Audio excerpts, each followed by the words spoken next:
आप सभी परिजनों को मेरा प्यार भरा नमस्कार। मैं श्रद्धा देशमुख आप सभी का स्वागत करती हूँ मेरे इस वीडियो पर। आज की जो मेरी वीडियो है उसमें मैं आपके लिए एक बुक की समरी लेके आई हूँ। इस बुक का नाम है द साइकोलॉजी ऑफ मनी और इसके लेखक है मॉर्गन हाउसेल। मॉर्गन हाउसेल अपनी कंपनी द कोलैबोरेटिव फंड्स इसमें पार्टनर थे और वे वॉल स्ट्रीट जर्नल इस फेमस न्यूज़पेपर में लेख लिखते थे। पैसों को लेकर हर एक व्यक्ति की जो सोच समझ, अनुभव, अभिप्राय अलग अलग होते हैं। ऑथर का कहना है कि पैसों को लेकर स्मार्टनेस कुछ काम का नहीं आता, पर हर एक व्यक्ति अपने पैसों को लेकर कैसे सुलूक करता है, कैसे व्यवहार करता है और उसी के साथ वह क्या रवैया रखता है, ये सब बातें बहुत महत्वपूर्ण होती है। एक पेट्रोल पंप पर काम करने वाला साधारण सा आदमी था। जब वो चल बसा तभी उसके पास $8 मिलियन थे। ये खबर न्यूज़पेपर में छपी। सबको आश्चर्य हुआ, इतने पैसे उसके पास आए कहाँ से। तभी पता चला कि वो जो भी आमदनी कमाता था उसमें से सेविंग्स करके उन्हें ब्लू स्टॉक्स में डालता था और उसने उन्हें कभी हाथ नहीं लगाया। तो 10-20 साल से वो रकम बढ़ोतरी होके इतनी बड़ी बन गई। अभी सुनिए ऑक्सफोर्ड में पढ़े हुए एक एग्जीक्यूटिव की कहानी। वह बहुत धनवान था। एक बार उसे लगा कि उसके घर को आलीशान बनाना है, तो उस सोच में उसने उस प्रोजेक्ट में बहुत सारे पैसे डाले और उसके दुर्भाग्यवश देश में उसी वक्त 2008 के फाइनेंशियल क्राइसिस आए और इन दोनों बातों की वजह से वह पूरी तरह से कर्जे में डूब गया और उसके ऊपर आर्थिक संकट आया। जब भी हमें पैसों के बारे में सिखाया जाता है, तब उसको फिजिक्स की तरह सिखाया जाता है, जिसमें कुछ नियम, कुछ रूल्स एंड रेगुलेशंस होते हैं। पर असल में देखा जाए तो इसमें बहुत सारी साइकोलॉजी होती है, जिसमें दिमाग को परेशानी या मन के क्लेश या हमारी भावनाएं इसमें इन्वॉल्व होती है। ऑथर का कहना है कि जब भी अगर कोई ब्रिज टूटा तो उसमें इंजीनियर्स बुलवाए जाते हैं, उनको जांच करवानी पड़ती है कि ये ब्रिज क्यों टूटा, कैसे टूटा। पर अगर कोई फाइनेंशियल क्राइसिस होते हैं तो उनको लेकर ऑथर का कहना है कि इसमें बहुत सारे लोग अपने पैसों को लेकर कैसे व्यवहार करते हैं उससे जुड़ा हुआ होता है और इसके लिए उसकी जांच करवाना मुश्किल होता है। तो प्रियजनों, अभी मैं आपको साइकोलॉजी ऑफ मनी इस बुक में ऑथर ने मनी की साइकोलॉजी को लेकर जो मुद्दे बताए हैं उसके बारे में आपको बताने जा रही हूँ। तो सबसे पहला मुद्दा है, ऑथर का कहना है कि people keep doing funny things with money. इसका अर्थ ऐसे है कि लोग मनी के साथ, पैसों के साथ पागलपन भरा व्यवहार करते रहते हैं। मेरी नजर में मेरे पैसे के साथ मैं कैसा व्यवहार कर रहा हूँ, ये सबसे बेहतरीन हो सकता है, पर दूसरों के नजर में वो पागलपन भरा व्यवहार हो सकता है। पर ऑथर का कहना है, मेरा यकीन मानिए कि कोई मूर्ख नहीं होता। किसी ने अगर अपने जीवन में डिप्रेशन देखा है, रिसेशन देखा है, हाई इन्फ्लेशन देखा है, कोई ब्रोकर है, उसने ग्रेट डिप्रेशन देखा है, उसने और किसी ने अगर स्टेबल प्राइसेस देखी है, तो उस इवेंट के अनुसार हर एक के विचार बनते हैं। फ्रेडरिक एलन नाम का आदमी था। उसका कहना था कि अमेरिका में जो ग्रेट डिप्रेशन आया उसमें बहुत सारे अमेरिकन लोग गरीब हो गए और उसने ये बात जब अमेरिका में जॉन एफ कैनेडी प्रेसिडेंट बने उनसे पूछी गई कि क्या आप ग्रेट डिप्रेशन में अमेरिका में क्या हुआ उसके बारे में आप जानते हो। तो उन्होंने कहा, मुझे उसके बारे में तो कुछ भी पता नहीं है कि ग्रेट डिप्रेशन में अमेरिका में क्या हुआ। उस वक्त तो हमारा बहुत बड़ा घर था, हमारे यहाँ काफी नौकर चाकर थे, हमारे यहाँ काफी बागबान थे। तो ये ग्रेट डिप्रेशन के बारे में तो मुझे उस वक्त पता चला जब मुझे हार्वर्ड में उसके बारे में मैं पढ़ रहा था। उसके दूसरा मुद्दा ऐसा है, लक और रिस्क। लक और रिस्क ये दोनों साथ में हाथ डाले चलते हैं। अगर किसी दूसरे का अगर डिसीजन हमें उसका अगर विश्लेषण करना है तो हम कहेंगे कि तुमने गलत डिसीजन लिया था। और हमारा खुद का अगर कोई प्लान अगर नाकामयाब हुआ तो हम कहेंगे अरे मेरा नसीब अच्छा नहीं था, लक अच्छा नहीं था और मैंने यहाँ पर बहुत बड़ा रिस्क उठाया। अभी यहाँ पर मैं आपको एक अच्छा उदाहरण देने जा रही हूँ लक और रिस्क के बारे में।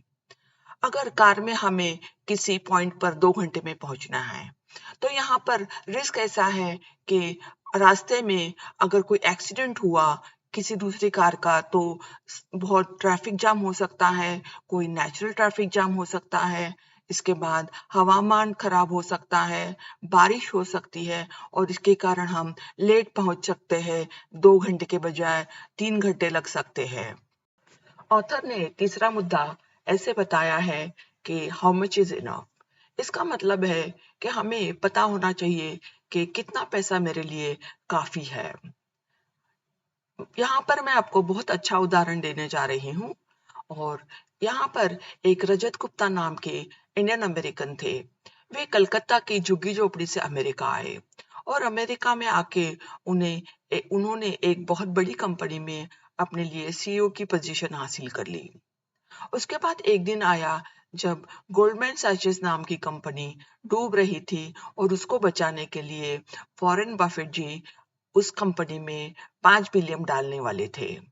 और ये पता चलते ही रजत गुप्ता ने, एक्चुअली ये इनसाइड इंफॉर्मेशन थी, ये पब्लिक को उस वक्त तक अनाउंस नहीं हुई थी, फिर भी रजत गुप्ता जी ने उसको अपने अपने जो फाइनेंशियल एडवाइजर था उससे मिलके उस कंपनी में $1,75,00,000 डाले और गोल्डन सैचेस के शेयर्स बढ़ गए। गोल्डन सैचेस के शेयर्स की प्राइस बढ़ गई और इन दोनों ने मिलके बहुत पैसा बनाया।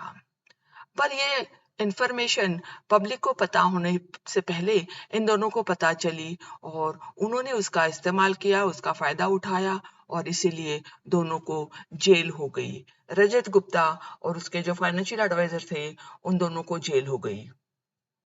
तो दोस्तों इस बुक में चौथा मुद्दा ऐसा है the power of compounding. Power of compounding का मतलब ऐसा है कि जो हमने इन्वेस्टमेंट्स किए हैं पैसों के उनको हम हाथ नहीं लगाते हैं सालों तक और वह बढ़ते जाता है और उसी से धन संपत्ति इकट्ठा हो जाती है। इस कौशल्य और युक्ति का सबसे बेहतर उदाहरण है वॉरेन बफेट। वॉरेन बफेट ने उम्र के 10 साल से इन्वेस्टमेंट्स करना शुरू किया और उन्होंने उनको कभी हाथ नहीं लगाया, उनको अच्छे से ब्लू चिप स्टॉक्स में रख दिया और उसी से उनके पास धन संपत्ति इकट्ठा हो गई और इसी को कहते हैं द पावर ऑफ कंपाउंडिंग।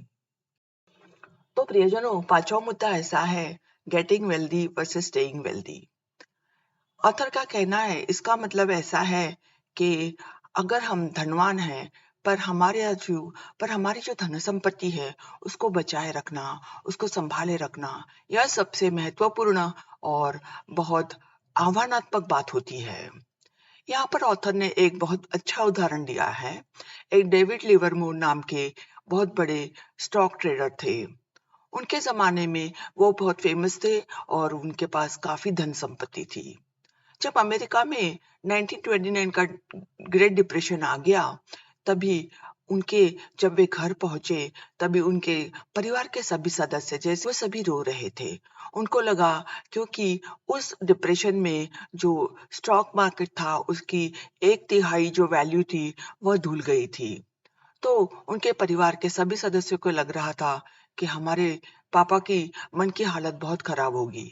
पर उन्होंने घर पे जाके अनाउंस किया हम सेफ जोन में हैं और हमारी जो वैल्यू है स्टॉक मार्केट में वह बढ़ गई है। तो यह सुनकर परिवार के सभी सदस्य बहुत खुश हो गए, उन्होंने जश्न मनाया।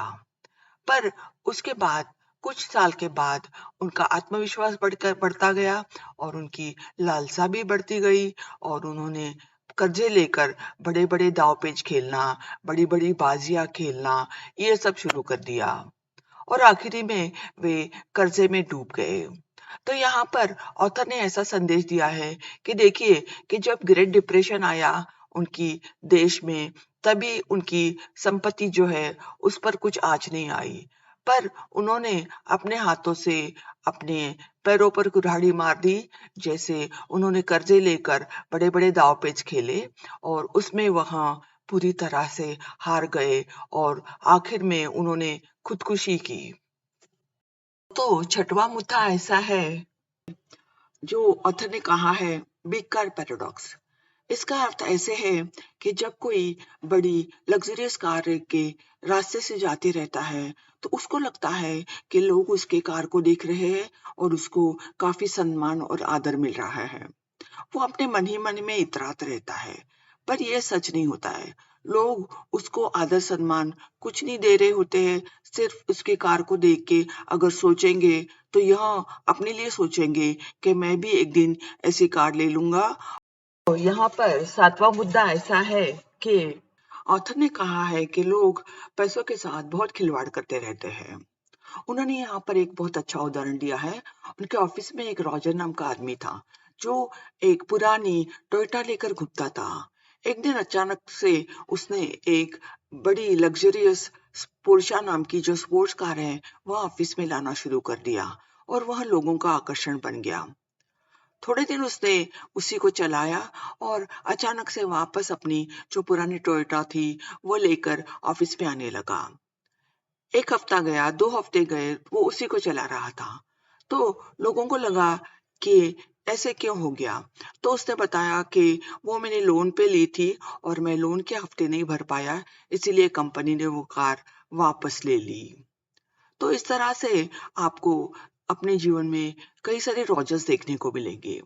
ऑथर का कहना है कि जो अमीर लोग होते हैं उनको दिखावा करना पड़ता है। हम उनकी जो बड़ी कार, बड़ा घर, इससे आकर्षित होते हैं, इससे इम्प्रेस होते हैं। पर असल में धनवान जो होते हैं उनको उनकी जो रकम, उनकी जो संपत्ति होती है वह छुपी हुई होती है। जो ब्रोकर के स्टेटमेंट्स है उसमें वो छुपी हुई होती है। रिहाना नाम की जो सिंगर थी वह पैसों को लेकर उसका दिवाला निकला और वो बर्बाद हो गई।